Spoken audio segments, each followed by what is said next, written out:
Oke, kita lanjutkan ya. Ini terkait dengan ekonomi mikro berdasarkan pendapat para ahli. Tadi sudah saya kasih kesempatan kurang lebih ya 2 sampai 3 menit untuk kalian menyimpulkan apa itu ekonomi mikro menurut pendapat kalian masing-masing. Ini saya jangan tampilkan full seperti ini ya. Biar oke, sebentar. Saya ensure dulu. Oke, siapa yang mau menyampaikan pendapatnya terkait dengan ekonomi mikro? Saya, Pak. Ya, Pak, boleh. Oke, resen dulu saja ya, resen supaya suara tidak bertabrakan. Nanti saya ketik di sini. Oke, di layar saya ada 9 yang resen, tetapi yang paling atas muncul adalah si Maisa. Silakan Maisa. Baik, Pak. Terima kasih atas kesempatannya. Jadi menurut saya itu ekonomi mikro itu ekonomi dalam ruang lingkup yang kecil, mempunyai mobilitas atau perpindahan yang sangat cepat, sehingga para pelaku ekonomi harus beradaptasi dan mempunyai informasi yang pasti tentang seluk-beluk pasar tersebut sebelum mengambil keputusan yang rasional dalam melakukan tindakan ekonomi. Menurut saya gitu. Oke, terima kasih Maisa. Jawabannya bagus ya. Karena tadi niat saya mau saya ketik ya, tapi ngomongnya lebih cepat daripada ngetik saya. Gitu ya. Nggak apa-apa. Nanti mungkin apa yang kamu sampaikan tadi, Maisa, kamu tulis di kolom chat ya. Baik, Pak. Baik. Tampil tulis di situ. Nanti biar saya copy, saya tempel sini supaya nanti sama apa yang kamu pikirkan dengan yang saya tulis. Takutnya nanti kalau saya ngebayang-ngebayangin ternyata kurang pas. Next siapa lagi? Oh ya, sorry. Di sini ada Farel. Silakan Farel.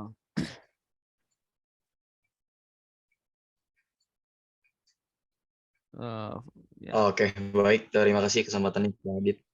Izin menyampaikan pendapat saya tentang pengertian mikroekonomi.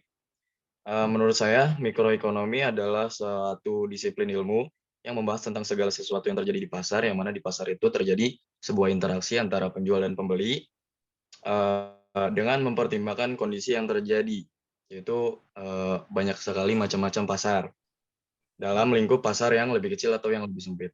Menurut saya seperti itu, Pak. Terima kasih. Oke, terima kasih Farel atas pendapatnya. Sama dengan Maisa tadi ya. Silahkan diketik di kolom chat supaya nanti bisa saya pindahkan. Siap, Pak. Oke, Terima kasih, Pak. oke. Silahkan Ayu. Ayu Nuari. Ya, menurut pendapat saya, ekonomi mikro adalah subjek ekonomi rasional yang mempunyai informasi pasar yang membahas tentang individu-individu pelaku ekonomi. Oke. Oke, terima kasih pendapatnya Ayu. Nanti sama seperti yang lain ditulis ya. Di Ya, Pak. sini ada Nismah ya, Nismah. Silakan Nismah. Ya, Pak, terima kasih. Izinkan saya berpendapat. Menurut saya, ekonomi mikro adalah kegiatan yang berkaitan dengan individu, perusahaan, dan rumah tangga di dalam suatu pasar tertentu yang dalam pengambilan keputusannya itu berdasarkan rasional. Oke, terima kasih. Terima kasih, Pak. Ya, tadi ada hal yang menarik ya, yang saya setuju banget antara pendapat kalian. Satu kata tadi yang saya suka banget. Dari siapa tadi? Dari Maisa dan Nisma. Ada satu kata yang sama, itu yang saya suka pas banget terkait dengan ekonomi mikro. Next, di sini ada Caca ya tadi ya, panggilannya ya. Oke, silakan. Ya, Pak. Izin menyampaikan pendapat. Jadi menurut saya, ekonomi mikro itu adalah bagian dari ilmu ekonomi yang mempelajari perilaku individu, rumah tangga produsen, dan rumah tangga konsumen dalam mengalokasikan sumber daya yang terbatas dan dengan ruang lingkup yang kecil. Oke. Terima kasih, Pak. Oke, terima kasih. Next, di bawahnya ada Raisa, silahkan. Makasih Pak kesempatannya, izin menyampaikan pendapat dari poin-poin para ahli tadi saya baca. Menurut saya, ekonomi mikro adalah sebuah ilmu ekonomi di mana para pelaku ekonomi di sini memiliki informasi sebagai acuan mereka untuk dapat berinteraksi. Sekian Pak, terima kasih.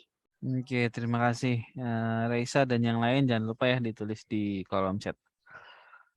Oke, di bawahnya ada Diva ya.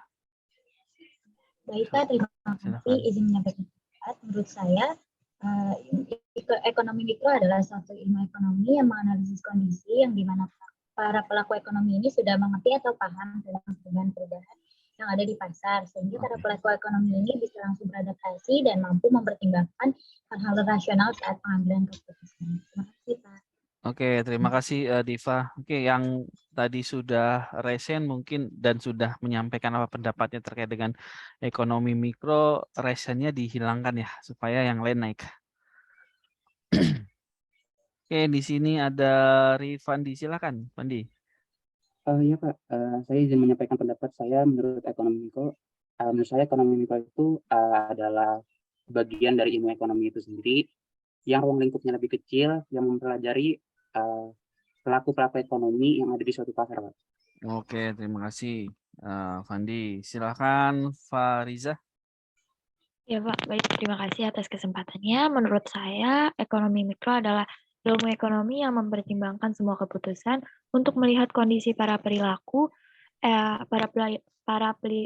pelaku ekonomi agar dapat beradaptasi dengan perubahan pasar ekonomi. Sekian, Oke, terima kasih. terima kasih. Silakan Yafi. Yafi ya, manggilnya Firdaus atau Yafi? Yafi aja Pak, Yafi. Oke, Yafi ya. Ya Pak, izinkan saya menyatakan pendapat dari Pak ahli tadi. Pendapat saya, ekonomi mikro adalah hal yang mempelajari tentang perilaku individu, baik itu produsen maupun konsumen dalam sebuah pasar tertentu dari sebuah pangsa pasar yang lebih kecil. Terima kasih Pak. Oke, terima kasih Yafi. Silahkan next Afifah. Baik Pak, terima kasih atas kesempatannya. Menurut saya ekonomi mikro itu yang membahas dan membentuk perilaku konsumen dan pasar di sektor individu ataupun perusahaan. Jadi konsumen dan produsen sendiri itu merupakan individu pada setiap rumah tangga, organisasi, masyarakat, dan perusahaan. Terima kasih. Oke, terima kasih. Next Ega. Baik Pak, terima kasih atas kesempatannya. Setahu saya yang pernah saya pelajari kalau ekonomi mikro itu adalah ilmu ekonomi yang mempelajari tentang perilaku konsumen Pak dan juga perusahaan yang secara lain itu kita akan mempelajari kayak semisalkan penentuan harga pasar, jasa, produk dan lain-lain Pak gitu. Terima kasih.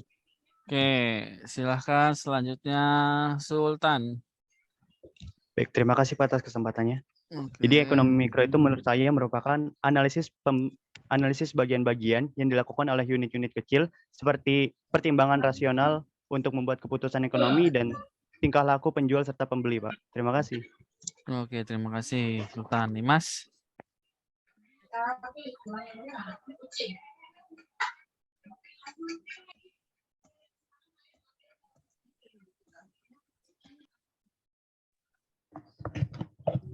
Assalamualaikum. Ya, waalaikumsalam. Silakan Mas. Menurut saya ilmu ekonomi mikro itu adalah ilmu yang mempelajari para pelaku ekonomi dan bagaimana cara mereka berinteraksi dalam suatu pasar ekonomi serta dalam lingkup yang kecil. Oke, terima kasih Imas. Next.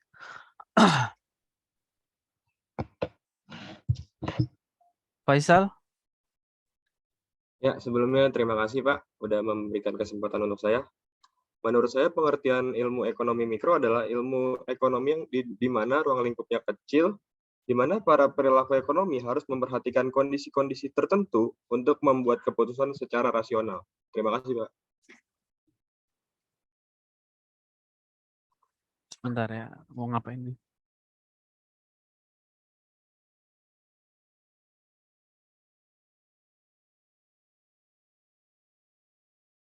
Dinya siapa tadi ya? Lupa saya. Pak. Diva ya? PJ. Iya, Pak. Oke, Oke. Diva, dilanjut sebentar ya. Dipimpin ini siapa yang resen atau siapa yang melanjutkan terkait dengan pengertian ekonomi mikro. Baik, Ya, Pak. oke. Terima kasih. Tadi siapa yang lagi ngomong dulu tadi? Saya. Dia boleh dilanjut. Ya, menurut saya ilmu ekonomi mikro adalah ilmu ekonomi di dalam ruang lingkup yang kecil, di mana para pelaku ekonomi harus memperhatikan kondisi-kondisi tertentu untuk dapat berinteraksi dan dapat membuat keputusan secara rasional. Terima kasih. Boleh. Nanti langsung di chat ya ke kolom komen. Kalau itu Oke. udah belum?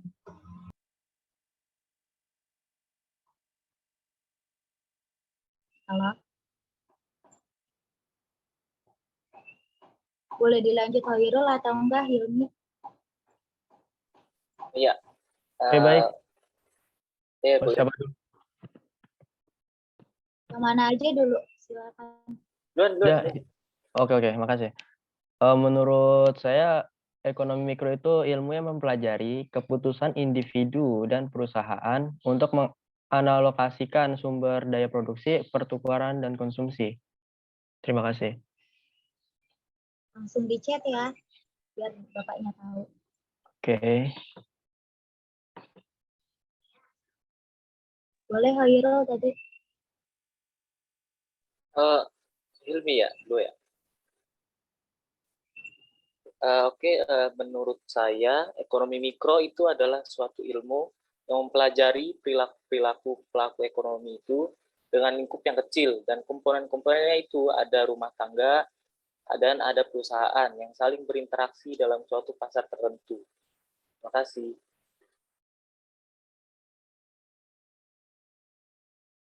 Oke, Mia udah belum?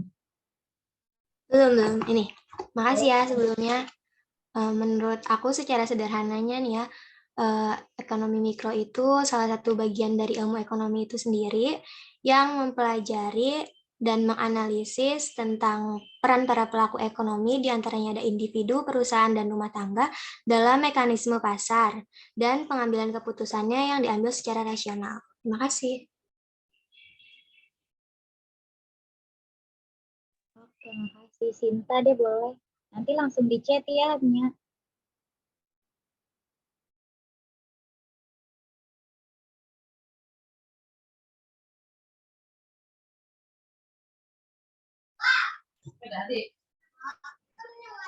Kalau menurut saya, ekonomi mikro itu ilmu ekonomi lingkup kecil yang memberikan informasi kepada pelaku ekonomi seperti produsen, konsumen, distributor, untuk mempertimbangkan dalam hal-hal mengambil keputusan yang rasional serta beradaptasi atau menyesuaikan keadaan pasar.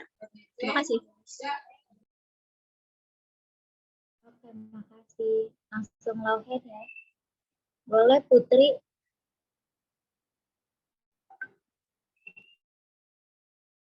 Terima kasih sebelumnya.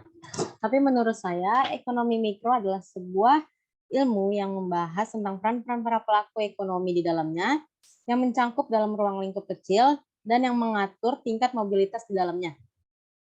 Terima kasih. Terima kasih. Oke, terima kasih Diva sudah mewakili. Kalau saya lihat tadi yang resen masih banyak banget ya. Oke, makasih ya aktif gitu. Untuk kelas kalian kira-kira, oh ya nanti akan saya pilih ya. Kelas yang aktif nanti akan saya berikan praktisi dari luar. Jadi ada praktisi dari luar yang akan mengajar di mata kuliah ini. Ya sementara ini kan baru 2 kelas ya yang saya ngajar dari kemarin dan saat ini. Berarti ini salah satu kandidatnya karena saya lihat ini aktif ya. Jadi saya berharap nanti kalau misalnya ini terpilih menjadi kelas yang perwakilan praktisi mengajar dari luar, mohon kiranya nanti aktif ya. Kurang lebih 4 kali pertemuan. Berarti kalau misalnya 4 kali pertemuan nanti mekanismenya seperti apa, nanti ikutin aja dari praktisinya. Oke, mungkin gini aja. Saya lihat ini masih banyak banget. Khawatirnya nanti nggak cukup waktunya. Ini sebenarnya saya bikin slide nggak terlalu banyak. Di sini masih ada 12 orang. Dan kita kurang lebih sudah hampir berapa ini? 1,5 jam. Kalau 1,5 jam berarti sudah habis ya. 150 menit itu, 2,5 jam, sorry.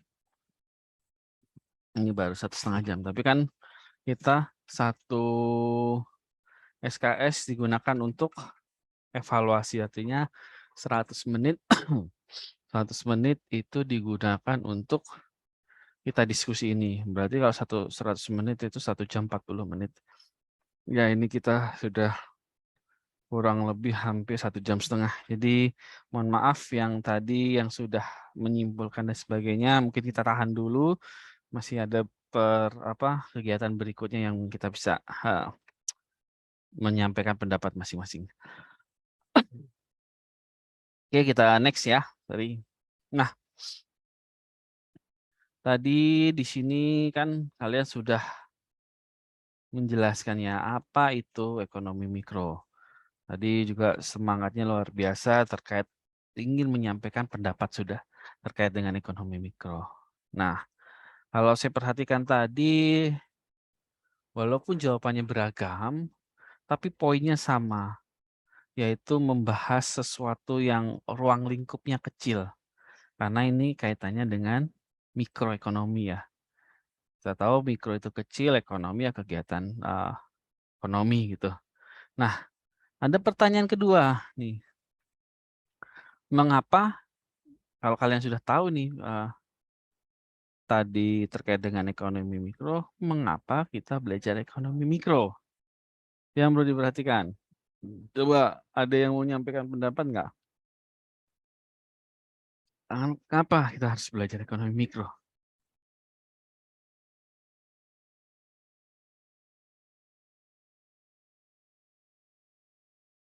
Hesti, silahkan.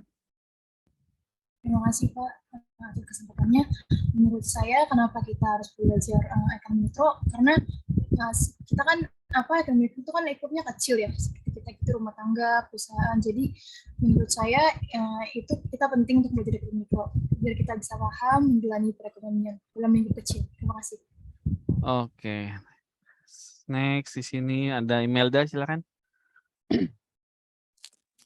Menurut saya, belajar ekonomi mikro itu sangat penting karena untuk mempelajari, memprediksi, dan merancang suatu kegiatan ekonomi untuk kedepannya dan demi berjalannya suatu proses ekonomi dengan sebaik mungkin. Terima kasih, Pak. Oke, terima kasih. Kita batasi 8 orang saja ya. Ini sudah ada 8 orang resen. Oke, Imelda, terima kasih. Ranti, silakan. Ya, ini kan saya akan menjawab. Menurut pendapat saya, mengapa kita perlu belajar ekonomi mikro? Karena agar kita bisa paham strategi ke depannya itu gimana, serta agar mempermudah suatu perusahaan untuk gimana memprediksi ke depannya. Gitu, Pak. Oke. Next, terima kasih Ranti. Raisa, silakan. Saya mengapa kita harus belajar ekonomi mikro, karena secara nggak sadar kita juga merupakan bagian pelaku ekonomi mikro. Jadi kita harus belajar biar bisa lebih tahu lagi, terus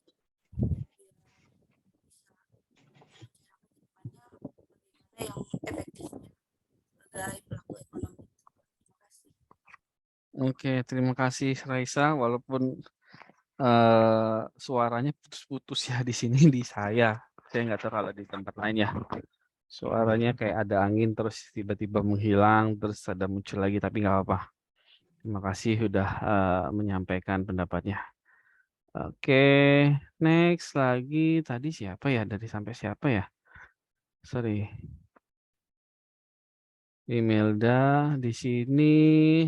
Fadiah, silakan Fadiah. Sebelumnya terima kasih Pak atas kesempatannya. Saya ingin menjelaskan mengapa kita harus mempelajari tentang ekonomi mikro karena dengan mempelajari ekonomi mikro, kita dapat mengetahui apa yang dibutuhkan oleh konsumen dan dapat memprediksi dan juga merancang strategi ke depannya. Terima kasih, Pak. Oke, terima kasih. Next, Rifandi. Iya, Pak. Terima kasih atas kesempatannya. Menurut saya, kenapa kita harus belajar ekonomi mikro? Karena kan ekonomi mikro itu kan lebih fokus ke pelaku ekonomi yang ada di pasar, Pak. Jadi sebelum kita belajar atau masuk ke ekonomi yang ruang lingkupnya lebih besar, kita harus memahami dulu konsep apa yang ada di ekonomi mikro itu sendiri, Pak. Oke, terima kasih Rifandi. Kaila, silakan Kaila. Oke, terima kasih Pak sebelumnya. Jadi kenapa kita harus belajar ekonomi mikro? Karena menurut saya ilmu ekonomi ini tuh yang paling dekat dengan kita sehari-hari. Seperti kita setiap hari jual beli, lalu kita juga bisa mengetahui mengenai konsep permintaan dan penawaran. Kita sendiri juga kan merupakan pelaku ekonomi. Kita juga bisa tahu apa saja sih fungsi-fungsi pelaku ekonomi, perannya, rumah tangga konsumen, produsen. Jadi bisa bermanfaat untuk ke depannya. Terima kasih Pak. Oke, terima kasih Kaila. Next, siapa di sini? Maisa, silakan Maisa. Baik, terima kasih Pak atas kesempatannya. Menurut saya yang dibilang teman-teman tadi udah betul banget. Saya ingin menambahkan, menurut saya kita belajar ekonomi mikro juga untuk menyelesaikan masalah-masalah dalam ekonomi mikro seperti kelangkaan, kebutuhan yang tidak terbatas, seperti itu Pak. Terima kasih. Oke, terima kasih Maisa. Yang terakhir, Sultan, silakan. Baik Pak, terima kasih atas kesempatannya. Saya ingin menjawab. Yang pertama, dapat memperluas wawasan kita terhadap ekonomi, kemudian terdapat keterampilan juga di dalam ekonomi mikro, dan kita sebelum melanjutkan ke dalam ekonomi makro, kita dapat menyikapi permasalahan yang ada di dalam ekonomi mikro. Terima kasih Pak. Oke, terima kasih. Ya, jawabannya bagus ya. Kalau kita ngomongin kenapa kita harus belajar ekonomi mikro, jawabannya ada di bawahnya. Di situ ada kelangkaan dan pilihan yang bisa mendasari kenapa harus kita bicara ekonomi mikro. Kalau kalian tadi nyimak, ada persamaan kata dari Maisa dan siapa tadi ya, Avianti atau siapa tadi. Ada satu kata yang saya bilang tadi, saya suka banget nih kata ini, pas banget. Ada yang tahu kata itu? Izin menjawab Pak, kelangkaan ya Pak? Iya, selain itu. Izin menjawab, Pak. Silakan, Andrina. Masalah. Oke, ya, hampir tadi. Izin menjawab, Pak. Iya, silakan. Rasional ya, Pak? Iya. Izin menjawab, Pak. Oke, silakan. Mobilitas. Oke, terima kasih. Ya, nggak salah semua, tapi saya suka adalah rasional tadi.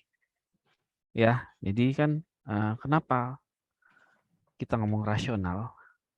Kita di sini tahu ya, kelangkaan itu apa sih? Ya, kelangkaan itu apa? Jadi, gambaran gampangnya kan kelangkaan itu keterbatasan sumber daya atau produk yang dihasilkan untuk memenuhi kebutuhan. Walaupun tingkat pendapatan atau daya beli kita itu tinggi. Nah, kenapa itu terjadi? Pasti ada terkait dengan sumber daya untuk menghasilkan satu produk. Maka dari situ, dari kelangkaan itulah timbullah pilihan. Pilihan yang apa? Pilihan yang rasional tadi. Misal untuk mengatasi kelangkaan. Ya kalau kita butuh, misal kemarin yang parah-parah banget itu ya. Misal minyak, masih ingat banget kan, sekarang masih tinggi, salah satunya gitu ya. Giliran tinggi, barangnya juga nggak ada. Tapi kita butuh. Akhirnya secara rasional kita harus menggantikan. Misal kalau biasanya kita belinya bimoli gitu ya. Akhirnya bimoli nggak ada, segala macamnya nggak ada, sulit dan harganya tinggi. Akhirnya kita secara rasional mengatasi permasalahan itu. Dengan membeli misal minyak curah dan sebagainya. Nah, itu dari situ merupakan mengapa kita itu harus belajar ekonomi mikro. Karena apa? Dari kelangkaan dan pilihan itu sendiri, itu sifatnya individu. Sifatnya kan dasar banget ya, kita sendiri gitu ya, sebagai seorang konsumen. Jadi dari dasar kelangkaan dan pilihan itu bisa menjawab mengapa kita belajar ekonomi mikro. Walaupun mungkin jawaban yang lain juga tadi nggak salah gitu. Tapi dari kelangkaan dan pilihan inilah bisa mewakili lah, cukup mewakili mengapa kita harus belajar ekonomi mikro. Nah, terkait dengan kelangkaan dan pilihan ini, ada lagi terkait dengan pelaku ekonomi. Kalau kita ngomongin pelaku ekonomi secara mikro, siapa saja itu berarti? Rumah tangga, masyarakat, perusahaan, sama pemerintah, Pak. Oke, terima kasih Afifah. Ya, jadi yang disampaikan Afifah, rumah tangga, masyarakat, perusahaan, dan pemerintah. Oke, tidak salah. Tapi biasanya rumah tangga itu masyarakat masuk ke dalamnya. Ya, jadi ada poin-poin pokoknya ada 3. Rumah tangga, perusahaan, dan pemerintah. Itu kaitannya dengan apa? Kaitannya dengan siklus aliran pendapatan. Kalau kalian masih ingat siklus aliran pendapatan, nih, oke, saya next saja. Oke, sebelum kita masuk siklus aliran pendapatan, nih ya, aspek yang harus dianalisis dalam ekonomi mikro. Karena kita ngomongnya skalanya kecil, berarti interaksi di pasar barang itu sendiri. Apa yang perlu dibahas terkait interaksi di pasar barang adalah tingkah laku pembeli dan penjual. Dan mengapa itu harus terjadi? Karena ini berkaitan dengan adanya kaitan dengan kelangkaan tadi. Kenapa? Karena ada interaksi di pasar, faktor-faktor produksi. Nah, ini aspek-aspek yang perlu dibahas di dalam ekonomi mikro. Walaupun kalau kita lihat lagi, kita analisis lagi, walaupun ada satu pelaku ekonomi yang belum disebut di sini, yaitu pemerintah, tapi ini cukup mewakili untuk menganalisis permasalahan dalam ekonomi mikro. Nah, ini siklus aliran pendapatan. Kalau kita lihat ini ada 2 sektor aja ya, Baruan. Baru sektor rumah tangga dan sektor perusahaan. Saya yakin kalian masih ingat ya, mungkin akan saya jelaskan sedikit saja. Jadi kalau kita lihat ini kan gambarnya ada gambar arah panah lah ya. Contohnya dari rumah tangga itu memberikan faktor-faktor produksi ke siapa? Ke perusahaan. Ya. Ada yang ingat faktor-faktor produksi isinya apa aja? Izin menjawab, Pak. Tenaga kerja, Pak. Ya, terus ada lagi? Tanah, land. Oke, tanah. Oke. Ada lagi? Investasi. Ada investasi, boleh. Ada lagi? Izin menjawab, Pak. Silakan. Mesin. Mesin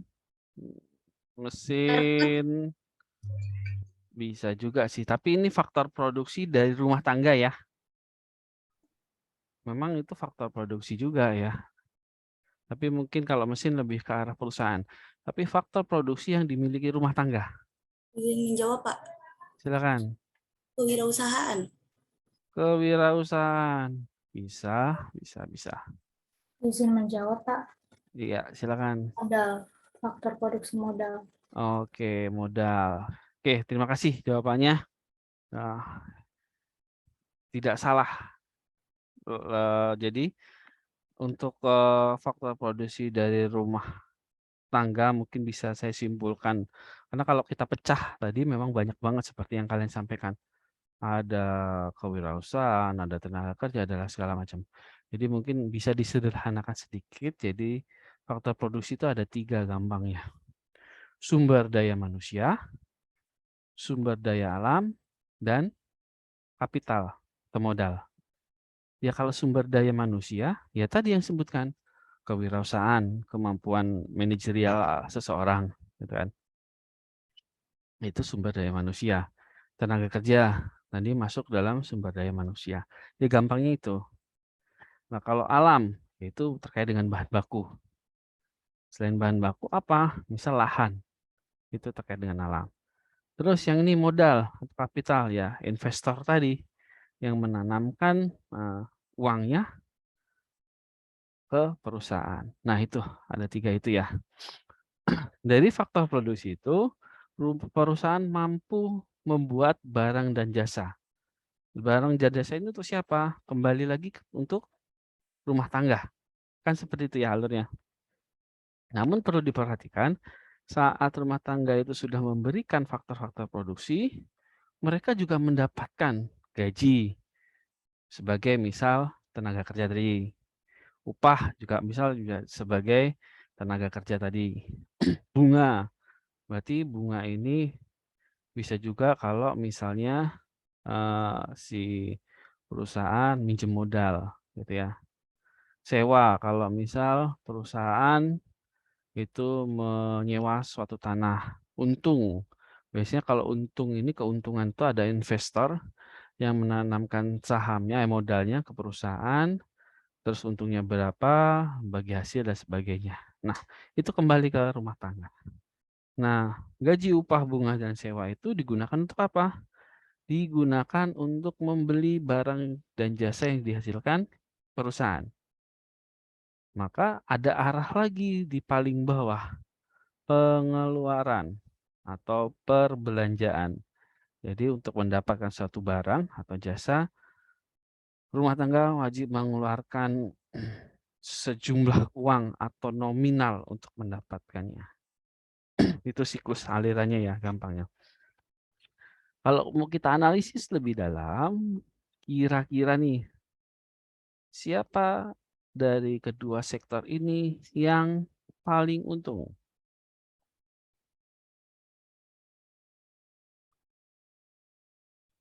Siapa? Ada yang mau menyampaikan pendapatnya? Izin jawab, Pak. Silakan. Siapa ini? Investor. Investor berarti rumah tangga ya? Iya, Pak. Oke. Kira-kira berapa persen yang misal ya kalau rumah tangga 70% lah lebih menguntungkan ketimbang ini. Kira-kira berapa persen kalau menurut kamu? Izin jawab, Pak. 80. Oke, terima kasih. Next. Siapa lagi? Izin jawab, Pak. Oke, silakan. Izin jawab. Menurut saya keduanya diuntungkan, Pak. Keduanya diuntungkan. Kira-kira untungnya berapa? 50-50, 50% mungkin. Why?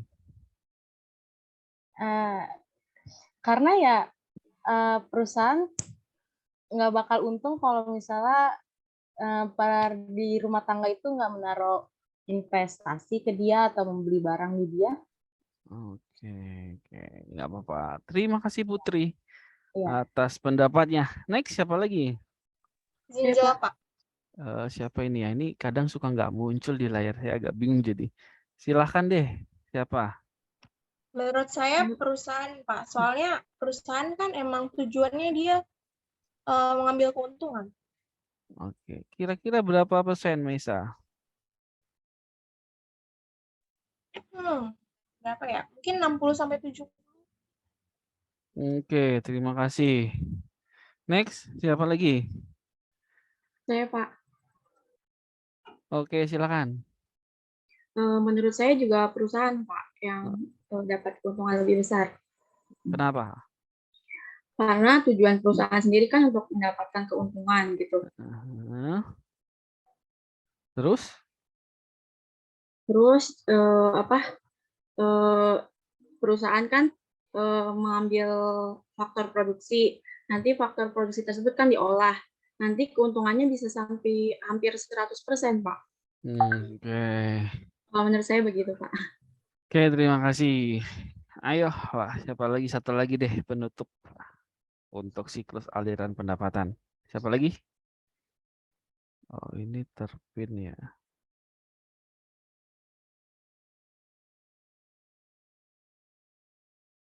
Ada lagi? Satu orang lagi? izin menjawab, Pak. Oke, silahkan Kayla. Menurut saya dua-duanya diuntungkan karena rumah tangga produsen dapat faktor-faktor produksi dari rumah tangga konsumen. Terus rumah tangga konsumennya dapat barang atau jasanya dari rumah tangga produsen. Terima kasih, Oke, Pak. kira-kira berapa persen Kayla? 50-50, Kak. 50-50. Oke, terima Sama-sama kasih. diuntungkan. Ya, jadi ini pendapat masing-masing ya, nggak ada yang salah gitu ya. Namanya orang berpendapat dan ada alasan-alasan tersendiri kan tadi. Sempat tadi yang menyampaikan investor gitu kan. Ya dari sisi investor mungkin akan seperti itu dan sebagainya. Jadi nggak ada yang salah gitu. Tapi kalau saya pribadi, saya lihat di sini siapa yang paling untung adalah perusahaan. Coba, kenapa perusahaan? Perusahaan sifatnya di sini cuma mengolah saja. Dia sudah dapat faktor-faktor produksi. Dari faktor produksi itu dapatlah, coba, kan mengelola saja ya. Dari faktor produksi menghasilkan barang dan jasa, gitu ya. Itu sudah keuntungan. Terus dari faktor produksi, ya mereka mengeluarkan uang kan untuk membeli faktor-faktor produksi itu. Tapi di dalamnya, di dalam faktor produksi itu menghasilkan barang dan jasa yang penting. Sama seperti yang disampaikan tadi, perusahaan memang tujuan cari untung, nggak ada perusahaan cari rugi. Artinya nggak mungkin perusahaan itu mengeluarkan gaji, upah, bunga, dan sewa, dan segala macamnya itu untuk faktor produksi yang nilainya tentu saja lebih rendah dari nilai barang dan jasa. Kan gitu. Akhirnya mereka dapat untung. Contohnya dari pengeluaran yang dilakukan rumah tangga untuk mendapatkan barang dan jasa. Jadi yang diterima, kalau kita lihat alur ini, yang diterima perusahaan itu 3. Selain dia dapat faktor produksi, yang diterima adalah barang dan jasa, dia menghasilkan barang dan jasa dari sisi perusahaan kan berarti itu. Dia dapat faktor produksi, dia menghasilkan barang dan jasa, dia dapat duitnya. Jadi seperti itu. Kalau rumah tangga ya dapatnya upah saja. Karena barang dan jasanya sudah habis ibaratnya sudah zero lah barang dan jasa sesuai dengan pengeluaran yang diberikan. Jadi kira-kira itu kalau menurut saya gambaran mana yang paling menguntungkan adalah ya perusahaan. Makanya logikanya kalau mau kaya itu ya buatlah usaha, bukan jadi pegawai kan gitu kan. Banyak yang berpendapat seperti itu. Jadi kalau kita perhatikan di sini, yang paling untung menurut saya adalah perusahaan. Oke, kita next. Kalau itu 2, sekarang kita ini 3. Di sini ada pemerintah ya. Pemerintah kita tahu posisinya di mana di gambar ini, di tengah-tengah. Jadi pemerintah itu ya tidak 100% mendukung perusahaan, juga tidak 100% mendukung rumah tangga. Karena di situ juga ada istilahnya kebijakan supaya memang keduanya bisa berjalan. Nah, kalau misalnya pemerintah mendukung penuh perusahaan, pasti ribut. Kan seperti itu ya. Pasti akan ada demo segala macam. Tetapi kalau pemerintah mendukung rumah tangga, ya nggak ada yang mau bikin perusahaan. Jadi perannya pemerintah itu berada di tengah-tengah. Kalau kita lihat tadi di sini untuk siklusnya sama ya, faktor produksi ke perusahaan, aliran uang dan segala macam itu sama.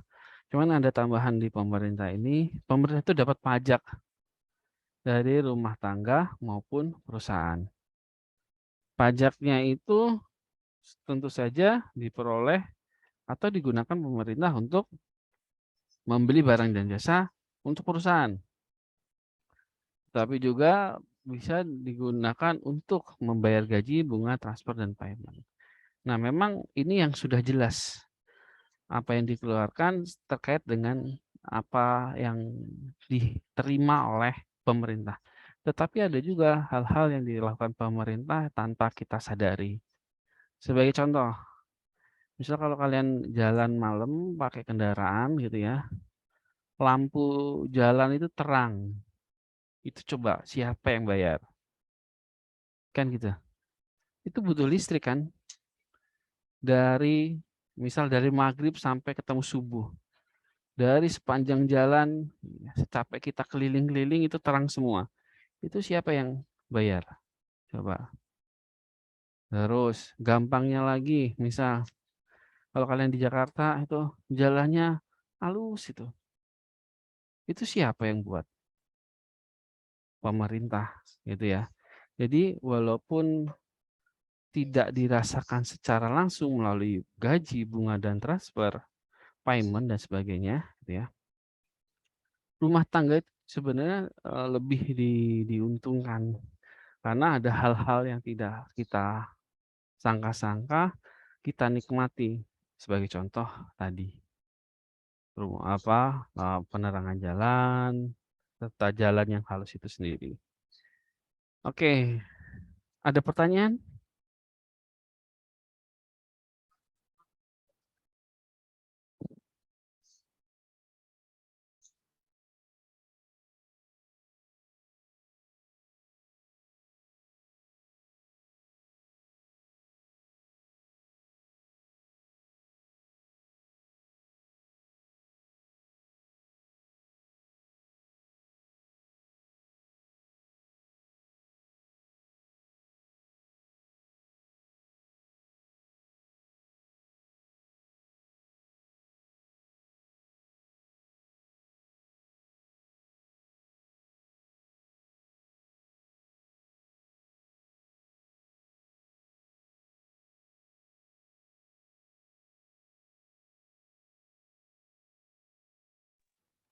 Pak Adit, mohon maaf.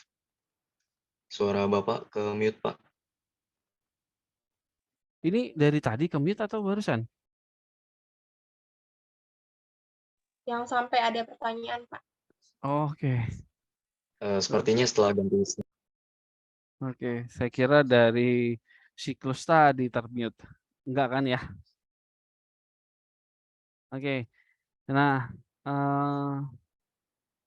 untuk mendeskripsikan masalah-masalah di mikro, kita bisa membahas 3 ini. Barangnya, bagaimana diproduksi dan berapa banyak gitu ya. Dan bagaimana barang itu diproduksi dan untuk siapa. Nah, kalau untuk kita mendeskripsikan permasalahan secara mikro, ini poin pokok untuk kita bahas. Gitu. Karena ini sifatnya individu. Sifatnya kecil, ruang lingkupnya kecil. Jadi kalau kita mau mengetahui masalah mikro, nah ini bisa kita jadi patokan untuk membahasnya.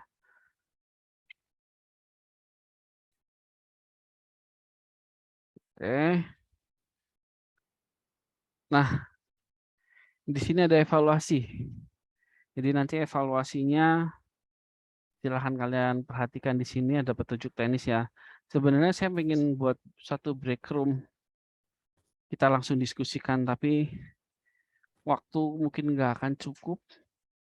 Apalagi cukup banyak gitu ya yang presentasi gitu. Jadi nanti ini mekanismenya silahkan dikerjakan. Nanti dikumpulkan di Google Classroom aja lah. Mungkin minggu depan presentasi singkat aja terkait dengan hasil ini. Ya, ini petunjuk teknisnya, apa yang perlu didiskusikan, diperhatikan di poin ini, penentuan barang dan jasa, ikuti rambu-rambu slide sebelumnya, maksudnya yang ini ya, ikuti slide sini.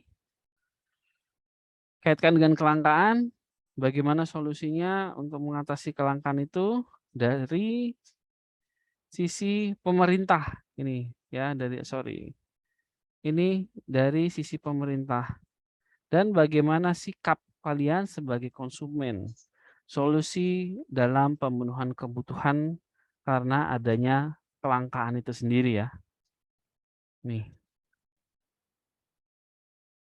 Oke.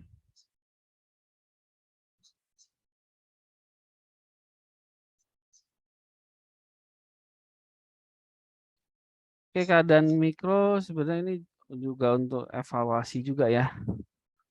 Jadi tadi evaluasi yang pertama, ini evaluasi yang kedua, ini analisis saja ya. Jadi analisisnya jangan saya paling suka kalau mahasiswa itu analisis, selain analisis memberikan referensi penguatnya ya. Misal kalian mendeskripsikan sesuatu, di situ ada alasan dan segala macamnya, tapi ada referensinya di situ untuk memperkuat. Ya, jadi nanti ada 3 di sini. Ini perbandingan aja dan argumen aja. Ini langkah-langkah tahapan kegiatannya. Oke, mungkin itu cukup itu. Ada pertanyaan? Untuk PPT nanti ini saya share sekalian komponen kajian pembahasan tadi yang sudah saya buat tadi. Oke, ada pertanyaan?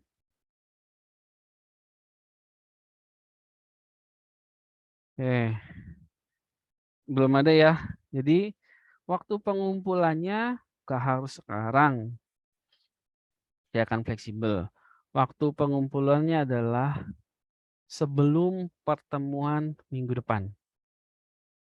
Ya, jadi kamu masih ada waktu 1 minggu untuk menganalisisnya. Dan ini bukan individu ya, ini kelompok. Ini tugas kelompok, silahkan kalian diskusi dengan teman sekelasnya, silahkan kalian analisis. Jadi ini lebih ke arah analisis ya. Dan referensi apa yang kalian gunakan. Kalau di perguruan tinggi bukan lagi misal pengertian ilmu ekonomi adalah, bukan. Terus indikator dari pengantar ilmu ekonomi apa, enggak. Jadi lebih ke arah bagaimana analisis atau hack order thinking skill. Oke, apabila tidak ada pertanyaan, saya cukupkan untuk pertemuan kali ini. Oke, sudah 2 jam. Maaf Pak, izin bertanya Pak. Oke, silakan Pak Faisal. Untuk pengumpulannya itu per kelompok pakai perwakilan atau setiap anggota kelompok mengumpulkan, Pak? Perwakilan saja. Oke, Pak. Terima kasih. Oke, nanti dijelaskan ya nama kelompok isinya siapa-siapa saja. Gitu. Jadi cukup 1 saja. Oke, ada lagi? Bapak izin bertanya. Silakan. Ini pakai PPT, PowerPoint atau Word, Pak? Yang paling menarik kayak apa kira-kira? Bisa kita sepakati. PowerPoint aja, Pak. PowerPoint mungkin, Pak. Oke, boleh. Kalau mau PowerPoint silahkan PowerPoint. Nggak apa-apa. Tapi ingat ya tadi kata kuncinya ya. Nih, kata kuncinya ada di bagian bawah. Harus disertai referensi. Jadi bukan kita cuma berargumen aja, tapi ada referensi yang memperkuat. Referensi dari mana? Misal dari penelitian terdahulu boleh. Referensi dari BPS boleh. Referensi dari pendapat ahli boleh. Referensi dari manapun boleh. Itu ya, jadi bebas untuk referensi. Ada lagi?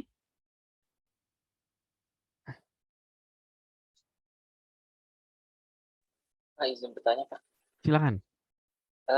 Misalkan referensinya itu misalkan dari berita-berita terdahulu gitu, berita online gitu bisa nggak? Boleh, nggak apa-apa. Itu termasuk Baik, Pak. referensi.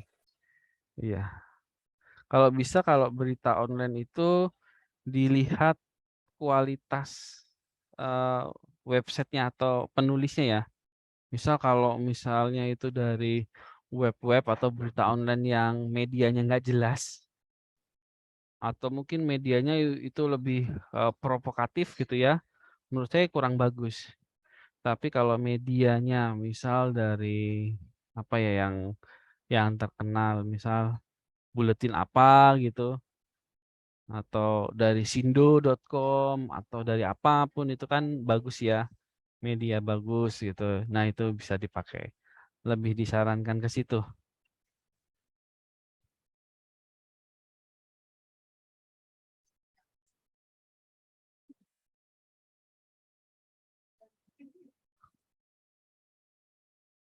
Oke, kalau tidak ada, saya cukupkan untuk pertemuan kali ini. Kurang lebih mohon maaf kalau apabila ada yang kurang. Dan ini kelas luar biasa sampai akhir tetap on cam ya. Tetap semangat. Ini baru awal ya. Artinya perjuangan masih panjang dan ini kesempatan kalian untuk mengembangkan diri. Karena kalau sudah lulus itu kalau kalian kerja ya, bukan kesempatan lagi untuk belajar. Kalau kalian ditanya di sini mau ngapain? Mau belajar, ya, sudah nggak akan diterima. Karena di tempat kerja kalian ya ditugaskan untuk kerja, bukan lagi untuk belajar. Oke, kurang lebihnya saya mohon maaf. Saya akhiri. Wassalamualaikum warahmatullahi wabarakatuh. Waalaikumsalam warahmatullahi wabarakatuh. Terima kasih, Pak. Makasih, Pak. Terima kasih, Pak. Terima kasih, Pak. Jadi saya end meeting ya. Ya, Pak.